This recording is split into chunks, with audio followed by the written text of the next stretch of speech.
Captain Dejo Kim stood on the bridge of the exploration ship Harmony's Edge, watching the massive alien vessel approach through the darkness of space. The ship was unlike anything humans had ever seen. It looked like a crystal mountain floating in the void, glowing with soft blue light.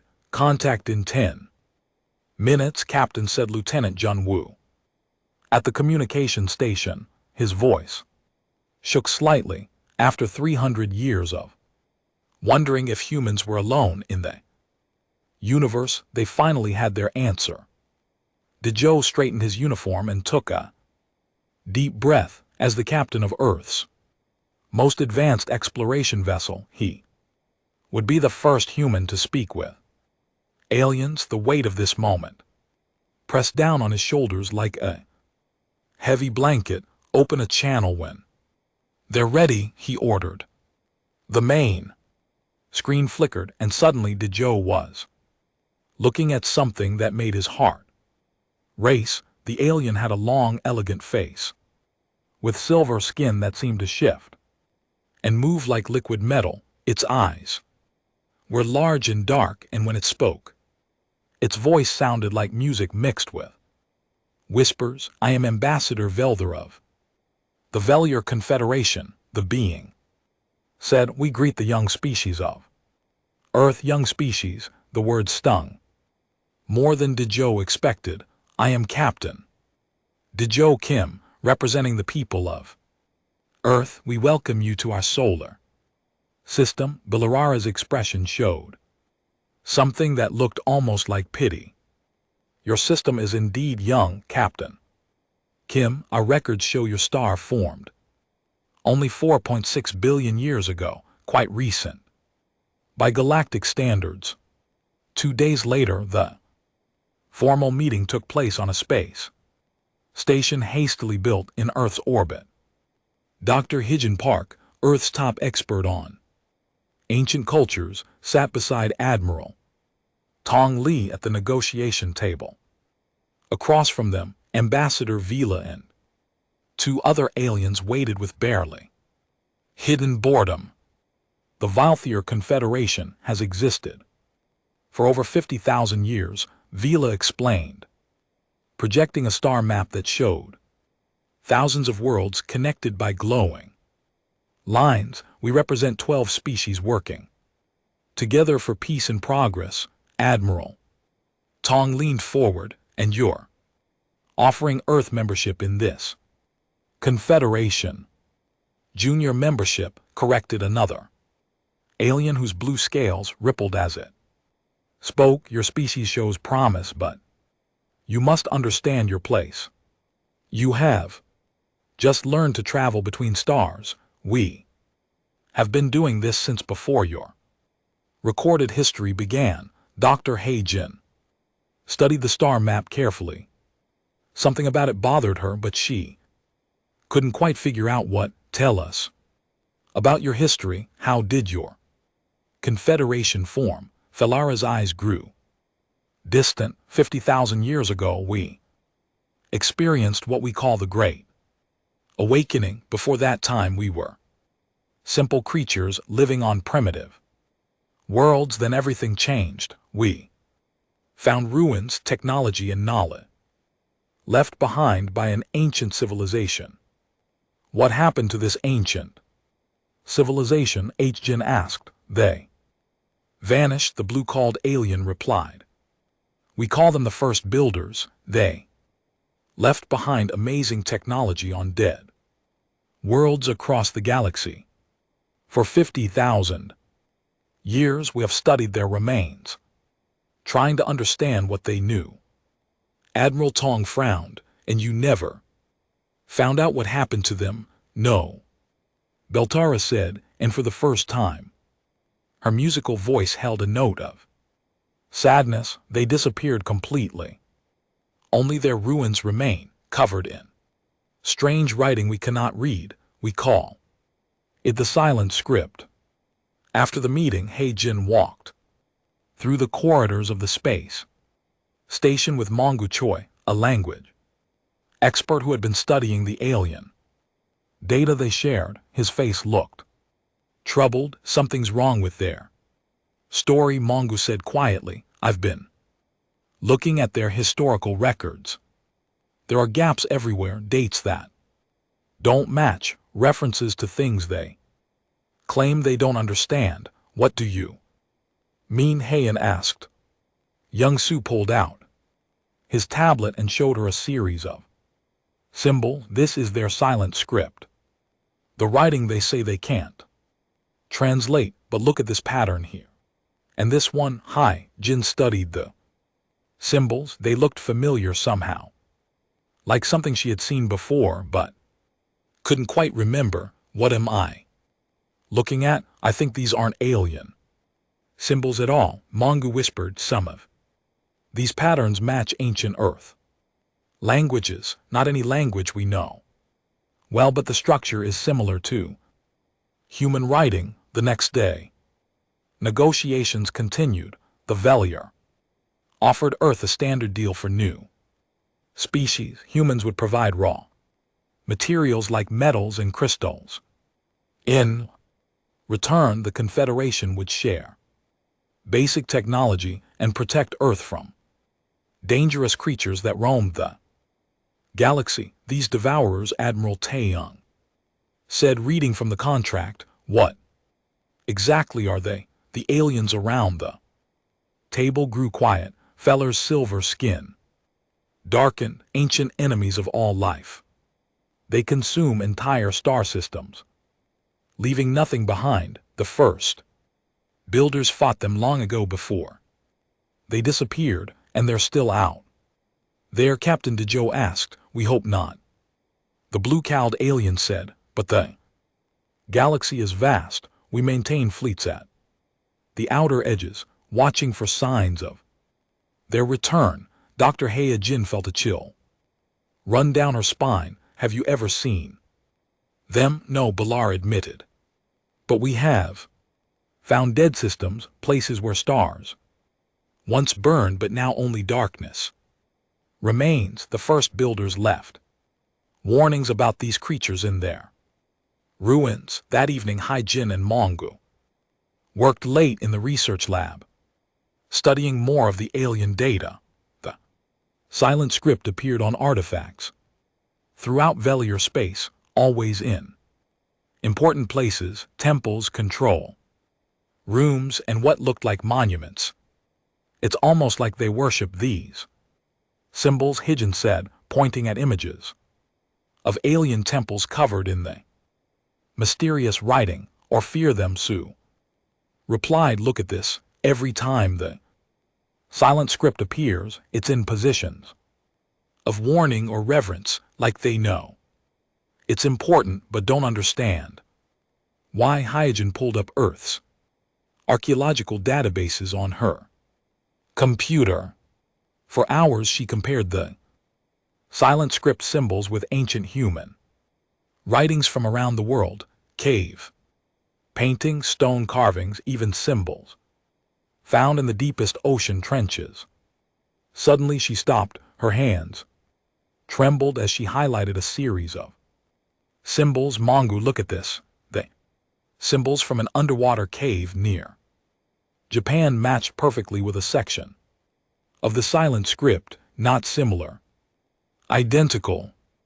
That's impossible, Mongu breathed. Those cave paintings are over 40,000 old. The alien said humans are a young species. Hijin stared at the screen, her mind racing. What if they're wrong? What if they don't know the real history of this galaxy? Outside the space station's windows, Earth turned slowly in the darkness. Somewhere on that blue planet, ancient caves held secrets that might change everything. The question was whether anyone would believe what they had found. As Hijin saved her research, she couldn't shake the feeling that humanity was about to discover something that would terrify the Velier Confederation, something that would change their understanding of who really belonged in this galaxy. The young species of Earth might not be so young After all, 3 months had passed since the first meeting with the Vale Confederation. Dr. Hyun Park spent most of her time in the research center on the space station, studying the massive databases the aliens had shared with Earth. The more she learned, the more questions filled her mind. The Velier had given humans access to thousands of years of historical records, star maps, and archaeological data. They claimed it showed their generosity and trust in Earth's new junior membership. But Heya Jin was finding things in those records that made her stomach twist with worry. "Myansu, you need to see this," she called to her colleague who was working at a computer across the room. Mongu Choi hurried over, carrying a cup of coffee that had grown cold hours ago. "What did you find now?" Jin pointed at her screen, which showed an old Velar star chart. "Look at this survey data. It's from 47,000 years ago. See the coordinates?" Mongu leaned closer and his eyes widened. "That's our solar system." "Exactly, but look at what the scan shows." Hyjin pulled up the detailed readings. "This isn't the Earth we know.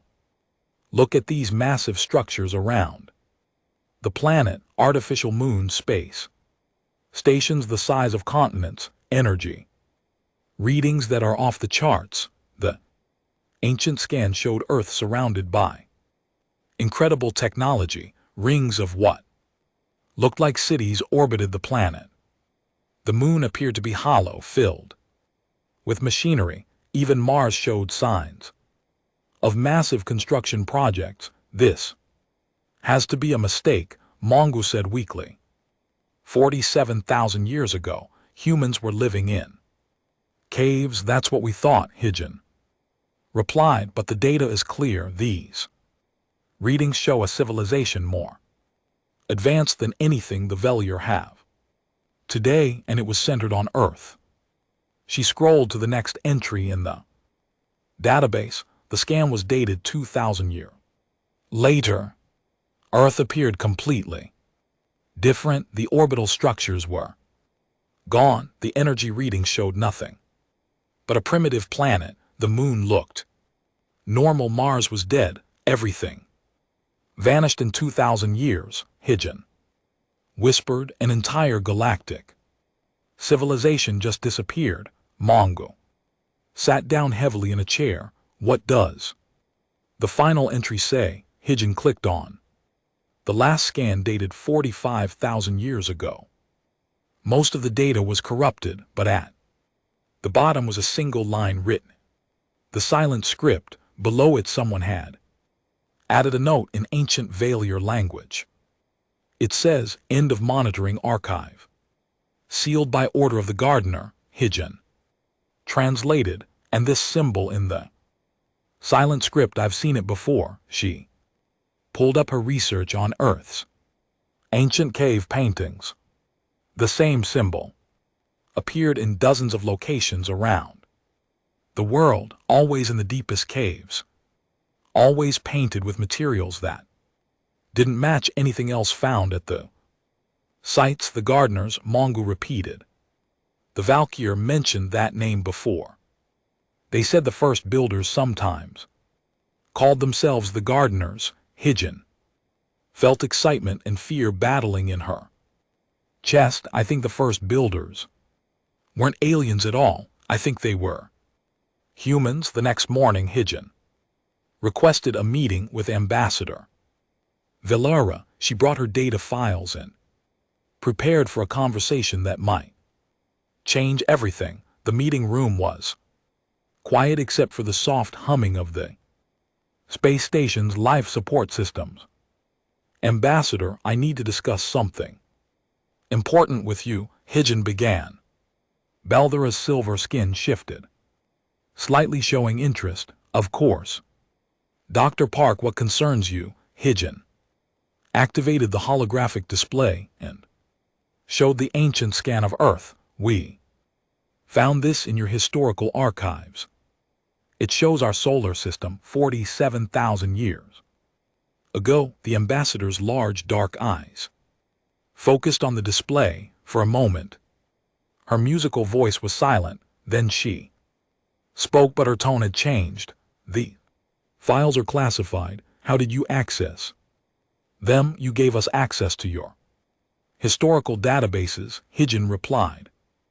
This was in the public archives. Impossible. Vila's skin darkened to a deep silver. Black, those files were sealed long ago. Mongu leaned forward. Why were they sealed? What don't you want us to know? The ambassador stood up quickly, her elegant form trembling slightly. Dr. Park, these scans are clearly corrupted. Our dating methods are perfect. Earth could not have supported such technology 47,000 years ago, but the data is clear. Hinnisted, and the silent script notation at the end mentions the gardeners. You told us the first builders sometimes use that name. Belthera's reaction surprised them both. Fear flickered across her alien features. The gardeners are legend, stories told to young ones about the time before awakening. What if they weren't legends? Hygiene pressed. What if the first builders came from Earth? The ambassador backed toward the door. This conversation is over. These files will be removed from your access immediately. After Vilara left, Hijin and Mongu sat in stunned silence. Finally Mongu spoke. She's hiding something that scares her. We need to contact Captain Dejo, Hijin said, and we need to get to Earth. If the answers are anywhere, they're in those caves. Meanwhile, Captain Dade Kim was having his own unsettling discoveries aboard the Harmony's Edge. Dr. So-Young Han, the ship's geologist, had been analyzing mineral samples collected from around Earth's solar system. Captain, these readings don't make sense, So-Young said, showing him her data. I found the same unusual mineral deposits on asteroids, moons, even in the rings of Saturn. What's unusual about them? Dho asked. They're not natural. The atomic structure is too perfect, too organized. These minerals were manufactured, not formed by natural processes. So Young pulled up a 3D model of the mineral structure. And they're all the same age, 45,000 years old. Dejo felt a chill. The same age as when the first builders disappeared. There's more, Captain. I found the same mineral signatures and rock samples from Earth, deep underground in layers that date to exactly the same time period. So Young's voice grew quiet. Sir, I think someone terraformed our entire solar system. The captain stared out at the stars through the ship's main window. Everything they thought they knew about human history was falling apart. Dr. Hun, how long would it take to modify an entire solar system using the technology in those scans? With that level of advancement, maybe a few hundred years, but the energy requirements would be enormous. You'd need to harness the power of multiple stars. That evening, Dejo called a meeting with his senior staff. The conference room felt smaller than usual, as 5 humans tried to process information that challenged everything they believed. Let me make sure I understand this correctly, said Commander In-ho, the ship's first officer. You're telling us that humans had a galactic empire 45,000 years ago.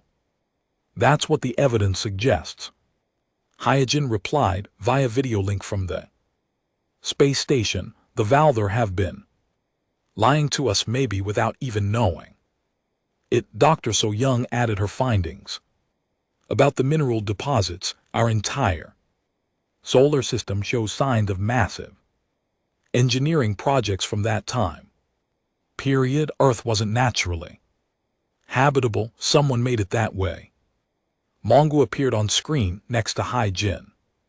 I've made progress translating more of the silent script. The symbols aren't random, they tell a story about something called the long sleep and the watchers who wait. Watchers, Commander Inho asked. Guardians, protectors. The texts mention a great war against creatures called the Devourers and preparations for something called the Awakening. Captain Dejo rubbed his temples, feeling a headache building. The Vilder mentioned Devourers. They said the first builders fought them. What if the first builders didn't disappear? Hygiene suggested quietly. What if they went into hiding? What if the long sleep was a way to survive until it was safe to return? The room fell silent as the implications sank in. If ancient humans had faced a threat so terrible that they had to hide their entire civilization, what did that mean? For the current galaxy, there's only one way to find out for sure. Captain Dejo decided we need to go to Earth. We need to find those caves and see what our ancestors left behind. As the meeting ended, each of them carried the same troubling thought. If humans were the ancient first builders, then the Velier Confederation had been worshipping and serving their creators for 50,000 years without knowing it, and somewhere in the darkness between stars, the enemies that had forced humanity into the long sleep might still be waiting. The deep caves beneath Mount Juri in South Korea had been closed to the public for 3 months. Official reports claimed geological instability, but the truth was far more incredible. Dr. Her Hygiene Park stood at the entrance to a chamber that had been hidden for 45,000 years. The silent script covers the entire wall. Mongu whispered beside her. His translation device hummed quietly as it worked to decode the ancient symbols. This is much more complex than anything we found in the Velier archives. Captain Dejo aimed his flashlight at the carved walls. The symbols seemed to glow faintly in the light, as if they contained some form of energy. What does it say? Mong Su and LT Unk and GT's face grew pale as he read from his device. It's a warning. It talks about the long sleep in something called the harvest. The text says when the children of Earth return to the stars, the watchers will know the time has come. Dr. So Young Han was examining the walls with her geological equipment. These carvings weren't made with primitive tools. The precision is incredible, and the rock itself has been altered at the molecular level. Altered? How? Hyan asked. The stone has been turned into a form of crystal that can store information. This entire cave is basically a massive computer hard drive. So Young's instruments beeped rapidly. And it's still active. There's energy flowing through the rock. Admiral Tong Lee, who had joined the expedition from Earth, studied the cave entrance. Dr. Park, you said the Veiler have been searching for 50,000 years for the first builders. Do they know about places like this? I don't think so, Hijin replied. Their records show they've never visited Earth before our first contact. They assumed we were a young species not worth investigating. Deeper in the cave system, they found something that made everyone stop breathing. A chamber filled with crystalline structures that reached from floor to ceiling, all glowing with soft blue light. The crystals hummed with power that seemed to respond to their presence. My God! Admiral Taeyong breathed. How many of these sites are there? Mongu checked his translation notes. According to the Inscriptions, there are 12 primary sites. Around the world, all connected all. Maintaining something called the Awakening Protocol. Protocol for what? Captain Deho asked. Before Mongu could answer, his translation device started. Making rapid beeping sounds, new text was appearing on the walls, glowing. Brighter than the rest, the system is responding to us, he said with amazement. It's updating the message. The new text was simpler, written in symbols closer to modern human languages. Mongu read it aloud. Firstborn detected, genetic markers confirmed, begin awakening sequence. Crystals around them pulsed with brighter light, so Young's instruments went crazy with readings. Energy levels are spiking. Whatever this system is, it's powering up. We need to leave, Admiral Taeyong said firmly. Now, but as they turned to go, Ambassador Velara appeared at the cave entrance with a squad of Velier soldiers. Her silver skin was darker than they had ever seen it, and her musical voice carried a note of desperation. Stop, she commanded. You do not understand what you are doing. Captain Dejo stepped forward, placing himself between the aliens and his team. Ambassador, this is Earth territory. You have no authority here. We have authority everywhere. The first builder's technology appears, Velar replied. For 50,000 years we have guarded their secrets. We cannot allow you to activate systems you do not understand. Hijin moved to stand beside the captain. You mean systems you don't understand? This is human technology, isn't it? The first builders weren't aliens, they were us, the ambassadors. Dark eyes showed something that might have been pain. You speak of things that should remain buried. Why? Mongsu demanded. Because it threatens your position as the advanced species in the galaxy. Velar's soldiers raised their weapons, but she held up a hand to stop them. Dr. Choi, you have no idea what forces you are awakening. The first builders did not disappear by choice. They fled from what? Admiral Tiang asked. The ambassador was quiet for a long moment. When she spoke, her voice was barely a whisper. From the devourers, from creatures that consume entire dimensions, the first builders realized that their advanced civilization was attracting attention from things that should never have noticed our reality. So Young's instruments detected new energy signatures approaching the cave from underground. Something's happening. The crystals are connecting to other sites around the world. The awakening has begun, Belthara said with resignation. 50,000 years of careful guardianship ended because a young species could not leave ancient things alone. Hijin felt anger building in her chest. Young species, we're not young. This is our technology. These are our ancestors.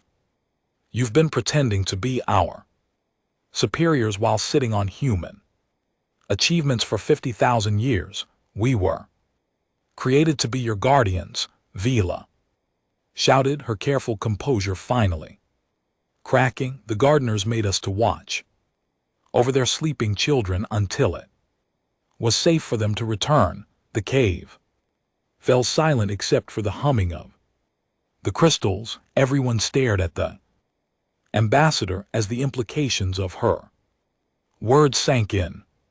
Created, Captain Dejo repeated. Belthara's skin had turned almost black with shame. We are not a natural species. The gardeners found us as primitive animals on dead worlds.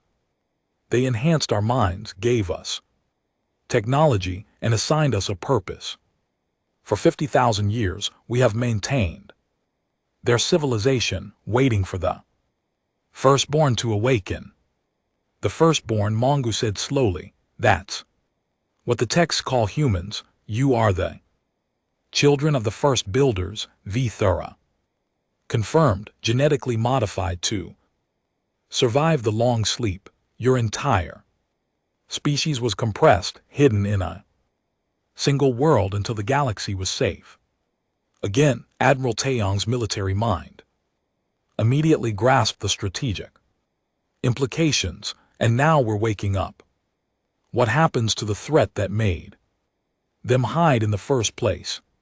The ambassador's expression filled with terror. Our long-range sensors have detected distortions at the galaxy's edge. Reality itself is beginning to bend and twist, the same patterns we see in the archives from 45,000 years ago. The devourers are coming back, so young, whispered. Belthera nodded. Awakening process sends signals across dimensions by activating these systems. You have announced humanity's return to entities that have been searching for you for millennia. Captain Dejo felt the weight of responsibility crushing down on him. How long do we have? According to our calculations, perhaps 1 year before they reach this galaxy's outer systems, but that is only the beginning. They do not simply destroy civilizations. They consume the very fabric of reality, leaving nothing behind but empty space where entire star systems once existed. The crystals around them were now pulsing in a steady rhythm, like a massive heartbeat. Mongu's translation device showed new messages appearing on the walls throughout the cave system. The other sites are activating, he reported. Sites in Antarctica, the Pacific Ocean floor, the Sahara Desert. The entire network is coming online, he. Jin looked around at her colleagues, seeing the same mixture of awe and terror in their faces. We can't stop it. Now can we? No, Veeler said sadly. The awakening process cannot be reversed. Your people will begin to remember their true nature. Ancient knowledge will surface in your minds, and the galaxy will prepare for war against enemies that exist partially outside our reality. What about the Valkyr Confederation? Admiral Tong asked. Will you help us fight? The ambassador straightened, and for the first time since entering the cave, her skin began to lighten toward its normal silver color. We were created to serve the firstborn. If this is truly the awakening we have waited for, then our duty is clear. Some of our member species will not accept this, she added, learning that we exist only to serve another race will be difficult for many to understand. The Confederation may divide as they prepare to leave the cave. The crystals sent one final pulse of energy through the chamber. Suddenly, Hijin felt something change in her mind. Memories that weren't hers flashed through her consciousness, images of vast fleets traveling between stars, of technologies that could reshape reality, of desperate preparations for a long sleep. She saw the decision to compress human civilization into a single world, to modify their own genetics so they could survive as a seemingly primitive species until the galaxy was safe again. She felt the terrible sorrow of the gardeners as they prepared to abandon their greatest works and trust everything to their created servants. I remember, she whispered, and the others turned to look at her with worried expressions. Remember what? Captain Dejo asked. Everything, Yajin replied, tears streaming down her face. We were so much more than we knew, and we gave it all up to survive. As they emerged from the cave into the sunlight, none of them noticed the strange distortions beginning to appear at the very edge of The solar system, reality itself was starting to bend as ancient enemies turned their attention toward the galaxy that had hidden from them for so long. The long sleep was ending, and the galaxy was about to remember why the first builders had been so afraid. President Minu Park stood in the emergency command center beneath Seoul, watching. Reports flood in from around the world. The awakening of the ancient sites had triggered responses in 12 locations across Earth, and the effects were spreading faster than anyone had predicted. Sir, we're getting similar readings from sites in Antarctica, Brazil, Egypt, and the Mariana Trench, reported General Yoonji Kim, head of Planetary Defense. Every location shows the same energy, patterns, and crystal formations. On the main screen, Dr. Wu Jin Lee, director of the Global Archaeological Institute, appeared via video link from a dig site in the Egyptian desert. Behind him, massive crystal structures were rising from the sand like ancient skyscrapers awakening from sleep. Mr. President, we found something incredible here, Dr. Wu Jin said, his voice shaking with excitement and fear. These aren't just storage devices, they're weapons. The crystals are connecting to form a planetary defense network. President Minu felt his stomach drop. Defense against what? According to the translations Dr. Choi has been sending us, these systems were designed to fight creatures that exist partially outside our dimension. The records call them reality eaters.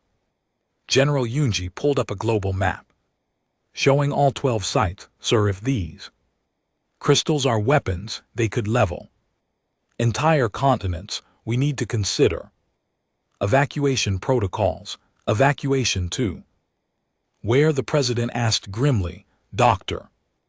Lee, how long do we have before these systems are fully active? Based on the energy buildup patterns, maybe 72 hours. Dr. Wu Jin replied, but Mr. President, there's something else. The people working at these sites are starting to change. The screen switched to show security footage from the Antarctic site.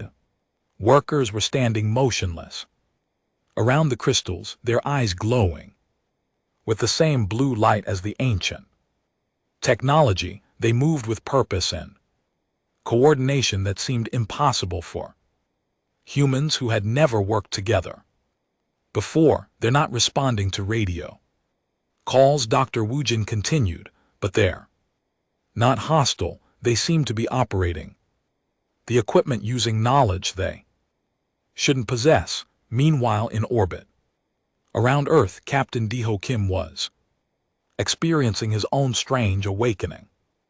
Aboard the Harmony's Edge, memories that felt both foreign and familiar were flooding into his consciousness. He remembered commanding fleets of ships that could travel between galaxies, technologies that could reshape matter at the atomic level, and the terrible decision to abandon it all. Captain, are you all right? Asked Commander In Ho, noticing Daejo gripping his chair with white knuckles. I'm remembering things, Daejo said slowly, not from this life but from before. I was Admiral Daejo of the First Fleet. I commanded the evacuation when the Devourers first appeared in our dimension. Dr. So Yang Han, who was monitoring energy readings from Earth, looked up from her instruments. Sir, I'm detecting massive structural changes in the planet itself. The crystal network is connecting to systems buried deep in the Earth's core. What kind of systems? Commander In Ho asked. Planetary engines. Daejo replied, the knowledge coming to him like a half-remembered dream. Earth isn't just a world, it's a mobile fortress. The entire planet can be moved if necessary. The implications hit everyone on the bridge at the same time. Earth wasn't naturally habitable, it had been constructed as a refuge, a hidden base where humanity could wait out the threat of the devourers. Captain So Young said urgently, I'm detecting temporal distortions throughout the solar system. Space itself is starting to bend around certain points. Dave felt a chill of recognition. There. Coming, the devourers have found us. On Earth, Mongu Choi was working frantically to translate the flood of new information appearing on every crystal surface around the world. The ancient texts were updating themselves, providing warnings and instructions as if the systems could sense the approaching danger. Dr. Park, you need to see this, he called to Hei Jin, who was studying energy readings from the Korean site. The newest text was written in symbols that seemed to shift and change as they watched. It's a battle plan, Mongu said, his voice filled with awe. The first builders left detailed instructions for fighting the devourers. What do the instructions say? Hai Jin asked. The enemy exists in multiple dimensions at once. They can't be fought with normal weapons because they don't exist entirely in our reality, but the crystal networks can create dimensional barriers, trapping them in spaces between realities. Hyojin felt more memories surfacing in her mind. She remembered the first time humanity had encountered the devourers. Entire solar systems had vanished overnight, consumed by creatures that fed on the energy that held reality together. The barriers require massive amounts of power, she said. Knowledge coming from memories that weren't her own. That's why they built the planetary engines. Earth itself becomes the power source. Suddenly, alarms began blaring from their equipment. The space station orbiting Earth was detecting massive energy distortions at the edge of the solar system. Admiral Taeyong's voice came over the communication system from the space station. All teams, we have a problem. Long-range sensors are showing reality distortions near Pluto's orbit. Space is bending. Through their telescopes, they could see it happening. Stars near the edge of the solar system were flickering and changing position. Space itself looked like water with something massive moving beneath the surface. How long before they reach Earth? President Minyu asked over the global communication network. At their current rate of approach, 6 days. Admiral Taeyong replied, but time seems to work differently around them. They might arrive sooner or later than our calculations suggest. Ambassador Vila's ship appeared on approach vectors to Earth when she contacted the command center. Her musical voice carried notes of both fear and determination. President Park, the Vile Confederation has received our report. Some member species are fleeing to distant galaxies. Others want to fight alongside humanity. But many are struggling to understand their purpose now that the truth has been revealed. What about you, Ambassador? The president asked. We were created to serve the firstborn. Until their awakening, that time has come. The Veether will stand with Earth, whatever the cost. Dr. Wu Jin's team in Egypt made a disturbing discovery as they explored deeper into the crystal complex. Mr. President, we found records of the last war against the devourers. According to these files, it lasted 3,000 years. Entire star systems were evacuated. Billions of lives were lost. But humanity won, General Yunji said.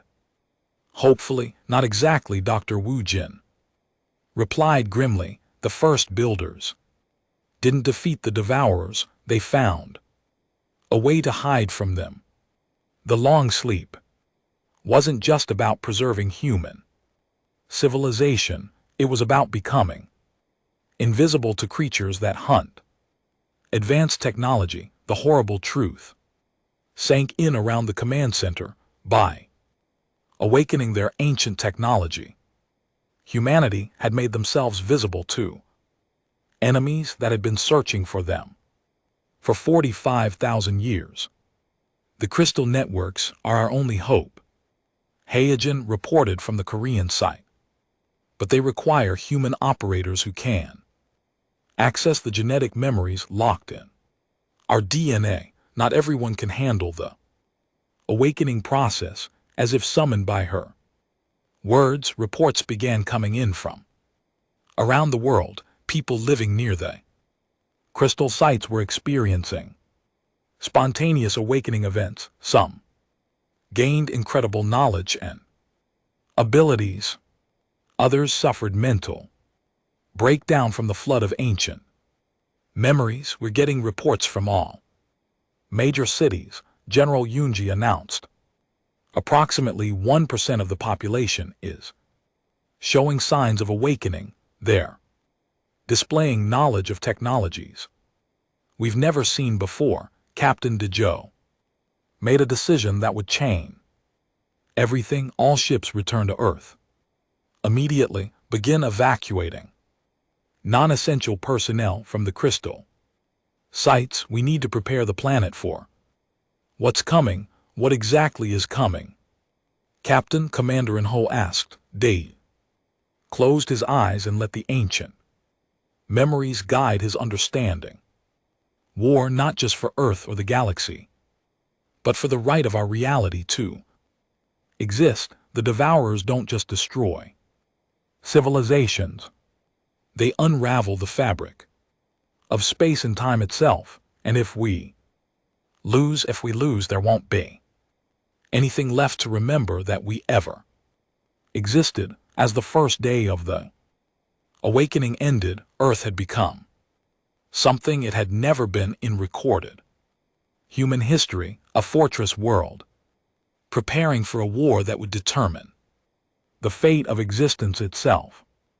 The long sleep was over, and humanity was about to face the nightmare that had driven their ancestors into hiding. Question was whether 45,000 years of preparation would be enough to save not just Earth but reality itself from enemies that existed beyond the boundaries of normal space and time. In the crystal chambers around the world, the awakened humans worked with mechanical precision, following instructions encoded in their genetic memory. They knew what was coming, and they knew that this time there would be nowhere left to hide. The transformation of Earth had accelerated beyond anyone's expectations. Dr. Hae-jin Park stood on a platform that had risen from the ocean floor near Hawaii, watching massive structures emerge from beneath the waves. What had once been empty ocean now revealed itself as a hidden spaceport the size of a small continent. The awakening is happening faster than the projections indicated, she reported to the Global Command Center. The planet is remembering its true nature. Around the world, similar revelations were unfolding. The Sahara Desert had revealed itself as a massive solar collection array. The Himalayan mountains contained weapon systems that could target objects in other dimensions. Even the moon was changing, its surface opening to reveal the mechanical systems hidden beneath for 45,000 years. Captain Dejo Kim stood on the bridge of the Harmony's edge, but his ship was no longer the simple exploration vessel it had been days before. Ancient systems had activated throughout the hull, transforming it into something far more powerful. His crew was experiencing their own awakenings, remembering skills and knowledge from humanity's forgotten. Golden Age, Captain, we're receiving transmission from the Lunar Command Center, reported Lieutenant Junwoo, whose eyes now glowed with the same blue light as the crystal networks. Put it through, Dejo ordered. The screen showed Admiral Tong Li, but he looked different now. His movements were precise and confident, as if he had been commanding space fleets his entire life. Captain, lunar defense systems are online. We have weapons platforms that can engage targets anywhere in the solar system. What about the Devourers? Dave asked. How close are they? Still 3 days out, but the reality distortions are intensifying. Jupiter's orbit has shifted by 12,000 km. Time flows differently in the affected areas, Doctor. Or so. Younghan looked up from her geological scanners. Captain, I'm detecting massive changes in Earth's core. The planetary engines are spinning up. If these readings are correct, the entire planet could be moved at near light speed. The implications were staggering. Earth wasn't just a fortress world. It was a mobile battle station, capable of traveling between star systems. Humanity's ancestors had built the ultimate fallback position, a planet that could flee if the war went badly. Meanwhile, the Valkyr Confederation was experiencing its own crisis. Ambassador Villara met with President Minyu Park via secure communication from her ship, which was now part of a growing fleet gathering near Earth. President Park, I must inform you that the Confederation is breaking apart, she reported, her silver skin showing patterns of distress. 3-member species have fled to distant galaxies. The Zoraki are demanding that we abandon Earth to save ourselves. Only 5 species have agreed to stay and fight. What about your own people? The President asked. The Velier are divided. Some believe we should honor our original purpose and serve the firstborn. Others feel we have earned the right to make our own choices after 50,000 years of guardianship. Vither's musical voice carried sadness. For the first time in our recorded history, we are experiencing civil conflict. President Minyu felt sympathy for the alien ambassador. Whatever you decide, we're grateful for everything your people have done to preserve our legacy. There is something else, Villara continued. Our deep space monitoring stations have detected other awakening signals from distant galaxies. Earth is not the only refuge world. The first builders created, humanity survived in multiple locations. The revelation sent shock waves through the command center. General Yoonji Kim immediately understood the strategic implications. How many other human populations are out there? We count at least 12 distinct awakening signatures, Belthuro replied. But the Devourers are moving toward all of them simultaneously. This is not just an attack on Earth. It's a coordinated assault on every surviving human population. Dr. Wu Jin Li's voice came through from the Egyptian crystal complex, where he was working with a team of awakened humans to decipher the most complex ancient records. I found something important. The crystal networks on different worlds can be linked together. If we connect all the human refugee worlds, we can create a dimensional barrier network spanning multiple galaxies. What would that accomplish? President Minyu asked. According to these records, a galaxy-spanning barrier network could trap the Devourers in a dimensional pocket, cutting them off from the energy sources they need to exist in our reality, but Mayang Such, Choi, who was monitoring the translation systems, discovered a troubling detail. There's a problem. The barrier network requires a conscious intelligence to operate it manually. Someone has to remain in the pocket dimension to maintain the barriers from the inside. The command center fell silent as everyone understood what that meant. To save the galaxy, someone would have to sacrifice themselves, staying behind in a collapsing pocket dimension while the devourers were trapped inside. Captain DeJoe felt the weight of his ancient memories pressing against his consciousness. He remembered making similar impossible choices during the First War. How many people would it take to operate the network? The records indicate a single individual with sufficient awakening could handle the entire system, Dr. Woojin replied, but the mental strain would be enormous, and there would be no way to escape once the pocket dimension sealed. As Earth's transformation continued, the awakened humans working at the crystal sites began reporting strange experiences. They were not just remembering their own genetic heritage. They were accessing a collective memory network that connected all human consciousness across space, and Diamond experienced this phenomenon firsthand while working at the Korean site. Suddenly, she was not just Dr. Hae-jin, park archaeologist. She was simultaneously every human who had ever lived, experiencing the memories and knowledge of billions of individuals across 45,000 years. I can see them, she whispered to Mongu, who was having his own overwhelming experience of expanded consciousness. All the other refuge worlds, humans who have been waiting in hidden places throughout the galaxy.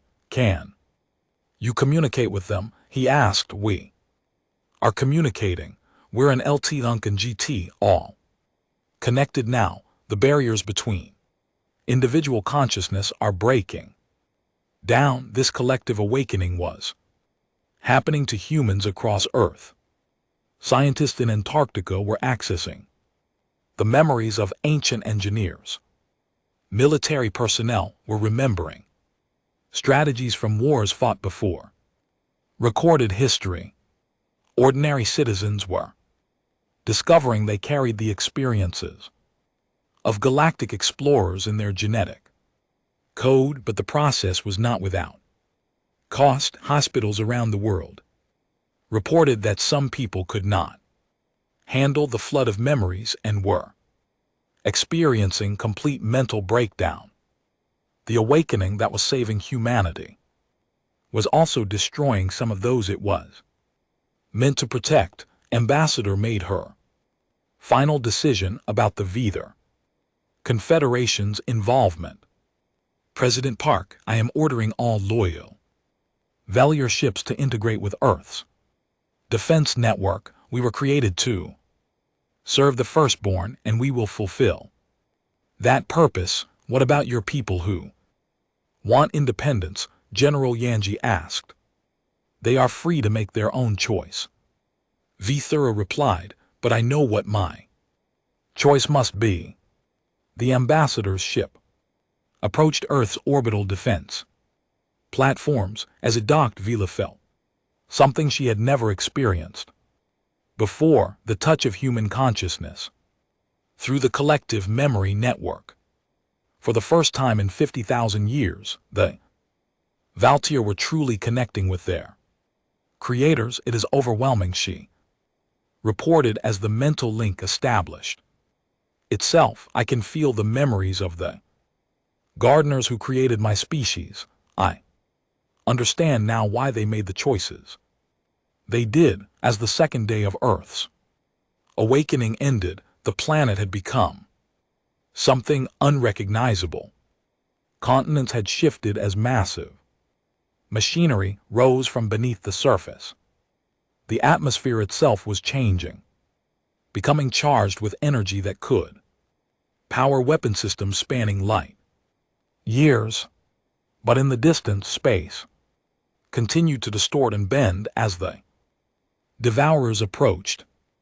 Reality itself was breaking down at the edges of the solar system, and time was running out for the final preparations. Captain DeJoe stood on his transformed bridge looking at displays that showed the positions of 12 human refugee worlds across the galaxy. Each one was awakening, each one preparing for the same desperate battle. All refuge worlds are reporting ready status, Lieutenant Jun Wu announced. The dimensional barrier network can be activated on your command. And the volunteers for the manual operation, Dajo asked quietly. 47 individuals have stepped forward from the various worlds. All have achieved full awakening and understand the cost. Dajo felt the ancient memories guiding his decision. He had been a fleet admiral before, and he had always known that sometimes the greatest service required the ultimate sacrifice. Signal all refuge worlds, he ordered.